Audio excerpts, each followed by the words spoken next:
أول فئة من الكائنات اللي بتشلط جماعة المشي البطيء.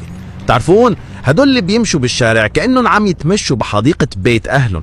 يا أخي الشارع لكل، وراك عالم عنده شغل عنده حياة، بتحسه ماشي وعم بيفكر بأسرار الكون وهو سادد الطريق عليك. بتكون ماشي وراه بدك تولع نفسك تدفش وتقول لي بحرك يا كائن هلامي. بس طبعا لا، انت لسانه محترم ومؤدب من برا، بس من جوا عم تخطط كيف تتجاوزه بدون ما يبين انك مستعجل لدرجة ممكن تبيع كليتك كرمال حاططين زيادة. ونيجي للصنف الثاني اللي بيستاهل جائزة نوبل بالجلطة، جماعة السين ها واتساب. لكن بتبعت له رسالة سؤال حياة أو موت، بيفتحها بيقرأها وبتصلك الإشارة الزرقاء اللي بتشعك بنص وشها كأنها عم تقول لك إيه قريتها وشو بدك تعمل؟ ولا شيء. صمت، فراغ. لك يا أخي شو هالخجارة؟ إيه ليش التعذيب النفسي؟